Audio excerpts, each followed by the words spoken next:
The day after our wedding, my husband's parents handed me a stack of bills and said, "Since you married our son, you're responsible for these now." My husband nodded. "It's just how our family works." I smiled and said, "Oh, I completely understand."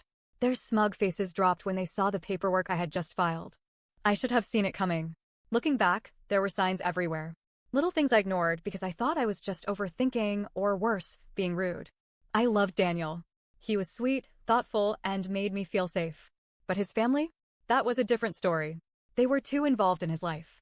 His mom, Patricia, had this way of talking to him like he was still a little boy who couldn't make decisions for himself. His dad, Robert, treated him like unpaid labor, constantly calling him over to help with house projects and errands. I told myself it didn't matter. I wasn't marrying his family. I was marrying him. But the morning after our wedding, they proved just how wrong I was. We had a beautiful ceremony. Small, elegant, exactly what I wanted. After months of planning, stressing, and dealing with everyone's opinions, it was finally over. I woke up feeling happy, thinking about our future. Daniel's parents invited us over for brunch. Nothing fancy, just a casual meal at their house. I didn't think anything of it. The moment we walked in, Patricia was already waiting in the living room with a stack of envelopes. She smiled, handed them to me, and said, "Here you go, dear." I frowned, confused. "What's this?" Daniel was standing beside me, completely calm, like this was normal. His dad, Robert, spoke up. "The family bills. Now that you're married to Daniel, you're part of the family, and we all share expenses." I blinked. My brain needed a second to process what I just heard. Patricia kept smiling, like she hadn't just said something absolutely insane. "We've always split things in the family. Since you're his wife now, these are your responsibility too." I looked down at the envelopes in my hands. There were a lot. Some had final notice warnings in red ink. Utility bills, credit card statements, a car payment that definitely wasn't ours. Daniel finally spoke. "It's just how our family does things," he said casually, like he was explaining how we take our coffee. I stared at him, then at his parents. I took a deep breath, placed the envelopes on the coffee table, and smiled. "Oh, I completely understand." And that's when their smug faces started to crack. I should have questioned things earlier. Daniel and I had been together for 3 years before getting married. And in those 3 years, I noticed his parents had an unusual grip on him. They called him constantly, not to check in, but to give him tasks. "Daniel, come fix the sink." "Daniel, take your father's car for an oil change." "Daniel, we need you to pick up groceries for the week." Every time, he'd just say, "Okay," and go. No questions asked. Once, I asked him why his parents relied on him so much. He shrugged. "That's just how it is." And that was always his answer. "That's just how it is." I let it slide because I figured it didn't involve me. But then little things started happening. When we moved in together, Patricia gave me a list of things Daniel liked, his favorite meals, how he liked his clothes folded, how he needed his lunch packed for work a certain way. Like I was applying for the position of his mother. I laughed it off, thinking it was just her way of being helpful. Then there was the time we went out for dinner, and Patricia casually mentioned how they all split the bill for the house. I didn't get it at the time. "Our house?" I asked. "No, dear," she said with a chuckle. "Ours. We all pitch in."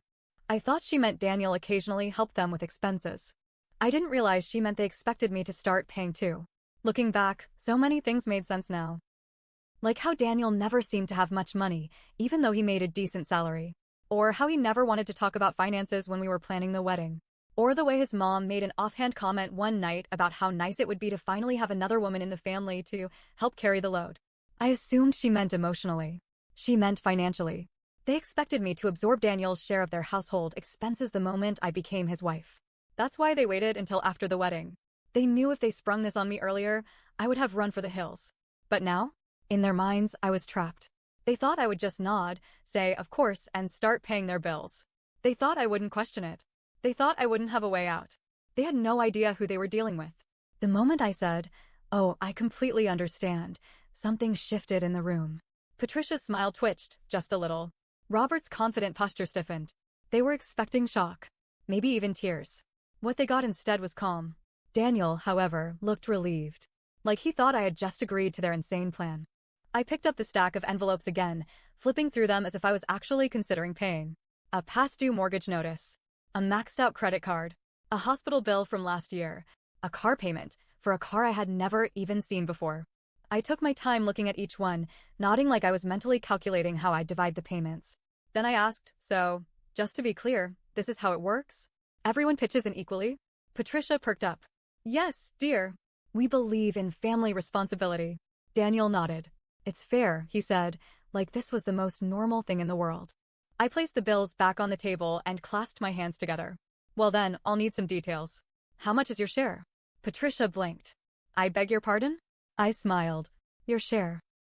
Since we're all equally responsible, how much are you paying? The room went silent. Robert shifted in his chair. Well, we're the parents, so obviously, oh, of course, you're the parents, I interrupted, still smiling. But in an equal split, everyone pays their fair share, right? Patricia's fingers tightened around her teacup. Well, we've already paid so much over the years. I nodded. Right.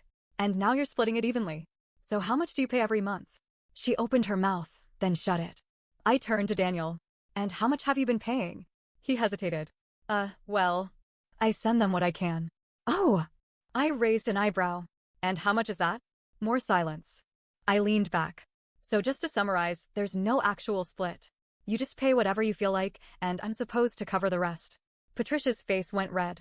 That is not what we're saying. Robert scoffed. You're making this complicated. Just help the family. I nodded. Oh, I want to help. I just need to understand exactly how this works. Patricia and Robert shared a look. They weren't expecting me to question it. They weren't expecting pushback at all. They expected blind obedience. Daniel, bless his oblivious soul, still thought I just needed some convincing. We talked about this before. Babe, he said, trying to sound patient. We take care of each other. That's what family does.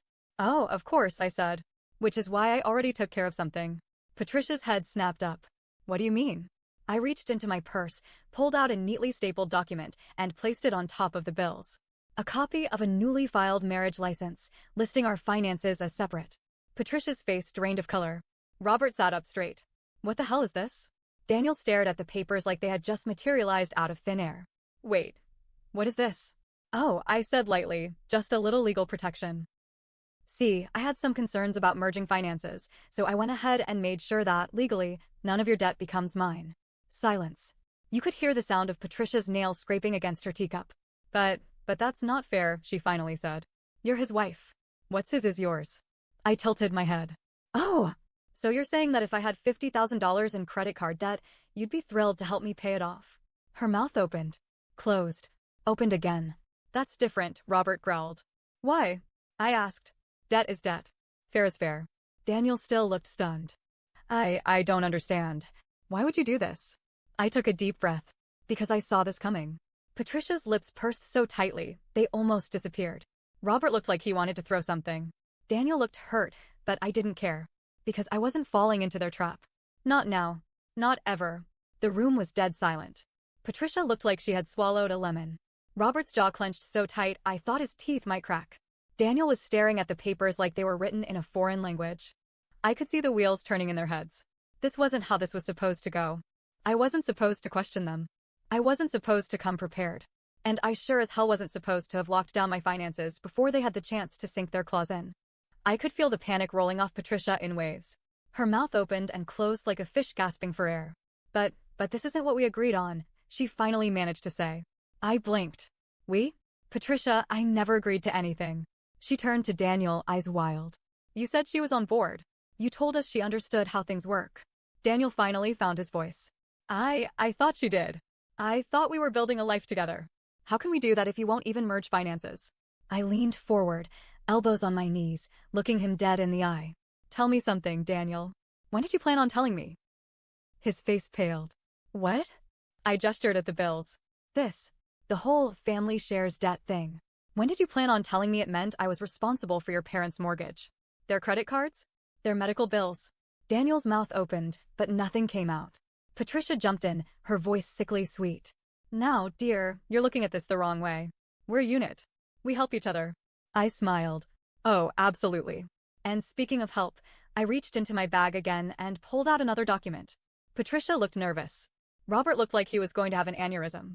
I set the paper down carefully in front of them. This, I said, is an eviction notice. The color drained from Daniel's face. What? Robert snatched the paper and skimmed through it, his hands shaking. This is a joke, he snapped. Patricia grabbed it next, her hands trembling so badly that the paper crinkled. This isn't real, she whispered. Oh, but it is, I said, casually crossing my legs. See, I did a little digging. Turns out the house isn't in your names. It's in Daniel's. The room froze. Daniel turned to me, stunned. Wait, how do you know that? I smiled. Because I pulled the records. Patricia gasped like I had just confessed to murder. How dare you go through our personal business? I ignored her. Since the house is in Daniel's name, that means he holds full legal responsibility for it. And since he technically owns it, guess what that means? I tapped the paper. He can evict you. Robert exploded. You can't kick us out of our own damn house. I tilted my head. Oh, but you just said we share everything. Isn't this part of that? Patricia's hands fisted in her lap. You wouldn't.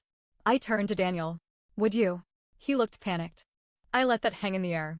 Let them sit in it. Because now, for the first time, they weren't holding the cards. I was. Patricia was shaking her head over and over, whispering, no, no, no.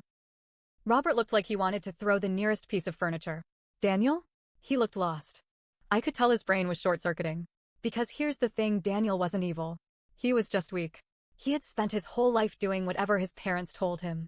And now, for the first time, he had to make a choice. Finally, he turned to me, desperate. Why would you do this? He whispered. They're my parents. I sighed. Daniel, you let them set me up. You knew what this was. And you never even warned me. He swallowed hard. I didn't think you'd react like this. I laughed. A sharp, bitter sound. You thought I'd just accept it? He ran a hand down his face. I don't know. I thought you'd understand. Oh, I do understand, I said, standing up. I understand that your parents have been using you for years. And they thought they could do the same to me. Patricia suddenly screeched, her voice going shrill. This isn't how this works. Robert slammed his fist on the table. This is a damn betrayal. I turned to him and smiled. Oh, I know. I grabbed my bag, took one last look at their horrified faces, and headed for the door. Where are you going? Daniel called after me. I turned back. To fix this mess. Because they thought they had trapped me. But they had no idea I was already ahead of them. I walked out of that house knowing the fight wasn't over. Patricia and Robert weren't going to let this go. They weren't just entitled, they were desperate. And desperate people do stupid things. Daniel had stayed behind with his parents, probably trying to calm them down. I didn't care. I had bigger problems to deal with. Because if I had learned anything from this family, it was that they played dirty. And they were about to prove it. The next morning, I woke up to chaos. My phone was blowing up. Texts, missed calls, voicemails. Not just from Daniel. From his entire extended family. His aunt left a message calling me heartless. His cousin texted me. How could you do this to your own husband? Even his grandmother, who I had only met once, sent a long, rambling voicemail about how a wife should support her man, no matter what. I scrolled through the messages, feeling my blood boil. I had barely gotten out of that mess, and now they were trying to drag me back in. Then I got to Daniel's messages. At first, they were calm. Daniel, we need to talk. Please, let's fix this. Then they turned guilt-ridden. Daniel, you're making my parents sick with stress. Just come back and we'll figure this out. Then angry. Daniel, wow. So you really don't care about this marriage at all, huh? And then finally, pathetic. Daniel, do you even love me? I took a deep breath, grabbed my keys, and drove straight to his parents' house. I walked through the front door without knocking. Patricia, Robert, and Daniel were in the kitchen, whispering furiously. The second they saw me, they shut up. Patricia was the first to speak. Oh, look who decided to show up, she sneered. I ignored her and looked straight at Daniel. Did you send your family after me? He had the decency to look guilty. I just thought they could help you understand. I let out a short, humorless laugh. So you told them what, exactly? That I refused to take on your parents' debt? That I didn't want to pay their mortgage? Silence. Patricia crossed her arms. We told them you were trying to kick us out of our own home. I stared at her. You mean the home that's legally in Daniel's name? The one you expected me to pay for? Robert slammed his fist on the table. You are so damn selfish. You waltz in here, marry our son, and suddenly think you can change how things work. I turned to Daniel. Say it. He blinked. What? Say it, I repeated. Say out loud what you expected me to do. He swallowed hard. I just thought you'd want to help. I took a step closer. No. Say what you really mean. You thought I'd be stupid enough to fall in line. You thought I'd pay their bills so you wouldn't have to anymore. He opened his mouth, then closed it. And in that moment, I saw it. The truth. He knew. He always knew this was wrong. But instead of standing up to his parents, he was willing to let me be their next victim. Patricia, sensing the shift, panicked. Daniel, honey, don't let her ruin everything. But he wasn't listening anymore. His face had gone pale. He was finally realizing what I had known all along. He had destroyed his own marriage before it even had a chance to begin. I reached into my bag one last time and pulled out a small, folded paper. I handed it to Daniel. He opened it. His hands shook as he read. Then his eyes snapped to mine, full of fear. This is a divorce petition. I nodded. Filed this morning. Patricia screamed. You bitch. Robert lunged forward like he wanted to hit me, but Daniel stopped him. I turned to Daniel one last time. You had a choice. You could have chosen us. Instead, you chose them. I turned on my heel and walked out the door. I didn't look back. The divorce was messy. Daniel tried to fight it at first. He begged. He cried. He swore he'd change. But it was too late. His parents' web had already choked the life out of our marriage. In the end, he caved. I walked away clean. No shared debt. No financial traps. Nothing tying me to that family of leeches ever again. And Daniel? A few months later, I heard through the grapevine that his parents still hadn't changed. They drained him dry. Forced him to refinance the house twice. Maxed out another credit card in his name. And last I heard, they lost the house anyway. Turns out, they couldn't keep up with the payments without me. I can only imagine the look on Patricia's face when she realized the golden goose she had been counting on was long gone. And honestly, that thought alone was enough closure for me.